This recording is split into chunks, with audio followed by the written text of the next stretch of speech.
Hello friends, ई शकुंतलम के learning platform पे आप सभी का स्वागत है। I hope you all are doing great. 66 BPSC prelims prep series में आज हम बात करने वाले हैं बिहार करेंट अफेयर मार्च से अगस्त 2020 के बारे में। तो चलिए शुरुआत करते हैं।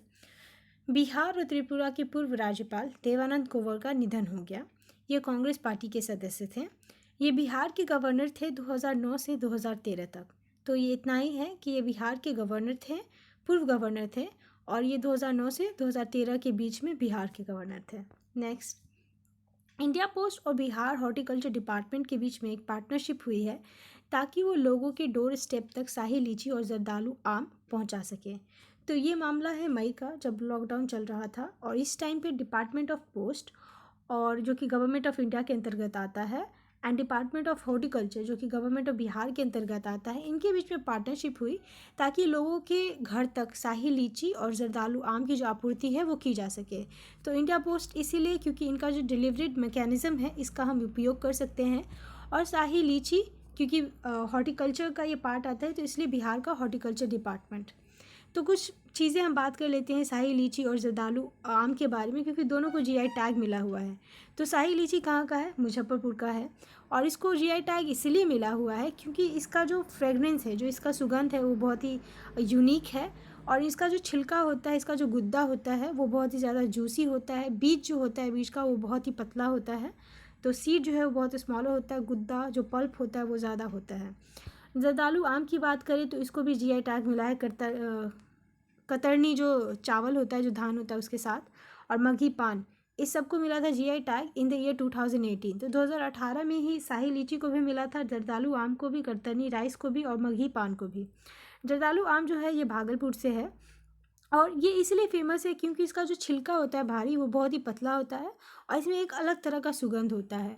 और बिहार सरकार के द्वारा जो एनुअल गिफ्ट दिया जाता है 40 बहुत ही इंपॉर्टेंट लोगों को, उनके जो किट होता है, जो गिफ्ट पैक होता है, उसमें जर्दालू आम इंक्लूडेड है।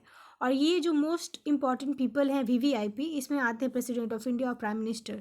तो अगर बिहार सरकार के द्वारा ऐसे इंपॉर्टेंट लोगों को कोई गिफ्ट दिया जाता है तो उसमें जर्दालू आम भी इंक्लूडेड होता है।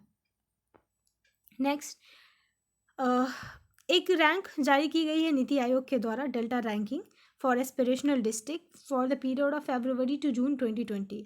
इस रैंक में बिहार का नवादा जो है उसको चौथा रैंक मिला है। तो एज ए स्टूडेंट हमारे लिए इम्पोर्टेंट ये है कि नीति आयोग के delta ranking for of aspirational district में बिहार का एक डिस्ट्रिक्ट जो यहाँ पे आया है वो है नवादा, इसको चौथा रैंक मिला है। पहले स्थान पर बीजापुर छत्तीसगढ़ है।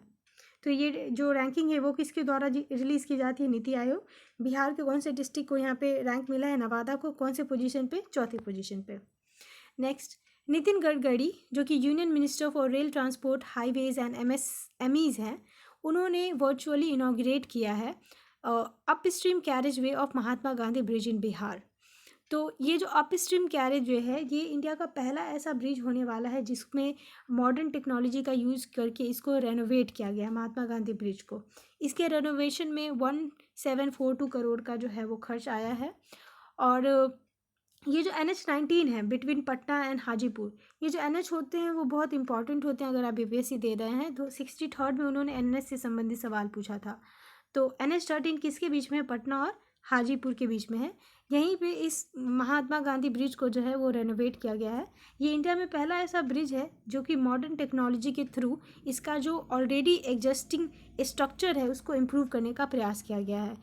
इस ब्रिज का जो डिज़ाइनिंग है वो किया गया है IIT यानी कि Indian institute of technology Roorkee के द्वारा, और इसमें कुछ इंटरनेशनल कंसल्टेंट की मदद ली गई है।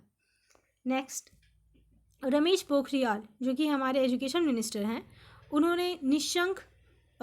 उन्होंने डिजिटल एजुकेशन जून 2020 नाम से एक रिपोर्ट जो है वो जारी की है, जो कि digital education division of MHRD के द्वारा रिलीज़ की गई है।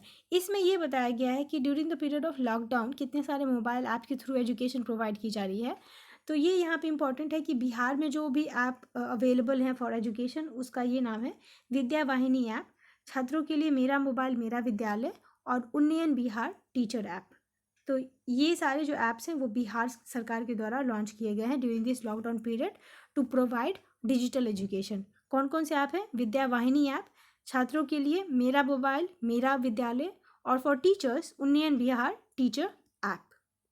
नेक्स्ट, जो आईटी मिनिस्टर हैं यानी कि ministry of electronics and information technology, Ravi Shankar Prasad, इन्होंने चुनौती नाम की एक जो नेक्स्ट जनरेशन स्टार्टअप प्रतियोगिता है उसका शुभारंभ किया। ये उन्होंने शुभारंभ किया है ताकि जो टियर 2 के जो शहरें हैं वहाँ पे स्टार्टअप की जो ये गति है उसको बढ़ावा दिया जा सके, उसको प्रमोट किया जा सके। साथ ही साथ उन्होंने बिहार के मुजफ्फरपुर में राष्ट्रीय इलेक्ट्रॉनिक्स एवं सूचना प्रौद्योगिकी संस्थान यानी कि national institute of electronics and information technology Muzaffarpur में इसका इन्होंने जो है वो आधारशिला इन्होंने रखी है। तो क्या क्या चीज़ें हुई हैं? सबसे पहले तो MEITY के द्वारा नेक्स्ट जनरेशन स्टार्टअप चैलेंज जो है जिसका नाम है चुनौती, ये स्टार्ट किया गया है ताकि टियर 2 के जो सिटीज़ है, जो टाउन है, वहाँ पे स्टार्टअप को और सॉफ्टवेयर प्रोडक्ट को जो है वो प्रमोट किया जा सके। और मुजफ्फरपुर में NIELIT यानी कि national institute of electronics and information technology की आधारशिला रखी गई है। तो इसकी आधारशिला कहाँ रखी गई है? मुजफ्फरपुर में। चुनौती किस चीज़ से रिलेटेड है? स्टार्टअप बूस्ट से रिलेटेड है। नेक्स्ट, बिहार राज्य प्रदूषण नियंत्रण बोर्ड ने वायु गुणवत्ता प्रबंधन के लिए IIT दिल्ली के साथ MOA पर हस्ताक्षर किए हैं। MOA यानी कि मेमोरेंडम ऑफ अग्रीमेंट, यानी कि IIT दिल्ली और बिहार राज्य प्रदूषण नियंत्रण बोर्ड आपस में इंफॉर्मेशन साझा करेगी ताकि ये जो प्रदूषण का जो लेवल है बिहार राज्य में उसको नियंत्रित किया जा सके। नेक्स्ट, फ्लिपकार्ट ने इंडस्ट्री फोकस रिसर्च के लिए IIT पटना के साथ MOU साइन किया है यानी कि मेमोरेंडम ऑफ अंडरस्टैंडिंग। इसका जो कार्य होगा वो होगा कि यहाँ पे एक इंडस्ट्री फोकस अप्लाइड रिसर्च को सपोर्ट करना ताकि ई-कॉमर्स का जो रीच है वो ज़्यादा से ज़्यादा बढ़ सके। तो फ्लिपकार्ट ने IIT पटना के साथ इसीलिए MOU साइन किया है। एक तरह से इंडस्ट्री का जो एक्सपोजर है वो स्टूडेंट को दिया जा सकेगा, जो स्कॉलर्स हैं IIT पटना में उनको दिया जा सकेगा। साथ ही साथ जो फैकल्टी हैं IIT पटना के उनको रिसर्च प्रोजेक्ट्स पे भी लगाया जाएगा। तो एक तरह से फ्लिपकार्ट अपना मार्केट जो है वो बढ़ाना चाहती है, इसके लिए उन्होंने टाई अप किया है विद IIT पटना ताकि रिसर्च किया जा सके।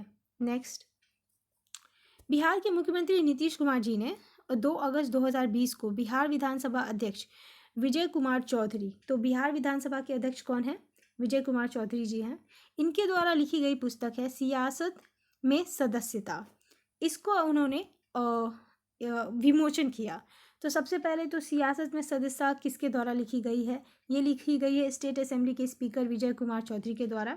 इसका जो विमोचन है वो किसके द्वारा किया गया है? CM नीतीश कुमार के द्वारा। ये पुस्तक लेखक के विचारों, विभिन्न महत्वपूर्ण मुद्दों पर 3 दर्जन लेखों और उनकी जीवन यात्रा का संकलन है। यह पुस्तक बिहार विधानसभा के सचिवालय में भी प्रकाशित की गई थी। तो हमारे लिए क्या इंपॉर्टेंट है कि सियासत में सदस्यता किसके द्वारा लिखी गई है? विजय कुमार चौधरी के द्वारा। नेक्स्ट, तो friends this was end of this video. I hope you find this video informative. Please इसको ज़्यादा से ज़्यादा शेयर करें, चैनल को सब्सक्राइब करें, वीडियो को लाइक करें। Thank you friends, happy learning.